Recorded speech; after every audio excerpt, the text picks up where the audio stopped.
శబరిమలలో జనవరి 14వ తారీఖు ఎలా అయితే మకర జ్యోతి దర్శనాన్ని నిర్వహిస్తారో మన దేవాలయంలో కూడా వైరా పట్టణ పురవీధుల్లో స్వామివారి నగరలు ఊరేగింపుగా దేవాలయం వరకు తీసుకొచ్చి జ్యోతి కార్యక్రమం, జ్యోతి దర్శనం అనంతరం స్వామివారికి నగలతో అలంకరణ, స్వామివారికి వచ్చిన భక్తులందరికీ కూడా దర్శన కార్యక్రమాన్ని ఏర్పాటు చేస్తుంది.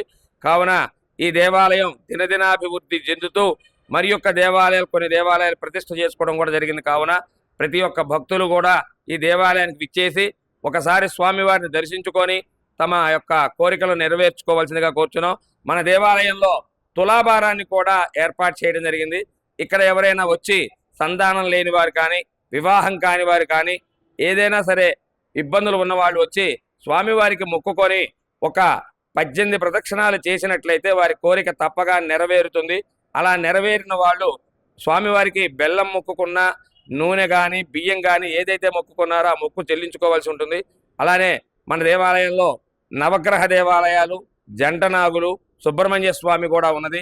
వివాహం కాని వారు కానీ, సంతానం లేని వారు కానీ, గ్రహ దోషాలు ఉన్నవాళ్ళు కానీ, శాంతి దోషాలు ఉన్నవాళ్ళు కానీ ఇక్కడికి వచ్చి అపరిమితంగా కార్యక్రమాలు చేయించుకుంటూ ఉంటున్నారు. వారందరూ కూడా శుభ ఫలితాన్ని పొందారు. కావున మీరు కూడా వచ్చి ఒకసారి దేవాలయాన్ని దర్శించి స్వామివారి కృపకు పాత్రలు కావాల్సిందిగా కోరుచున్నాం.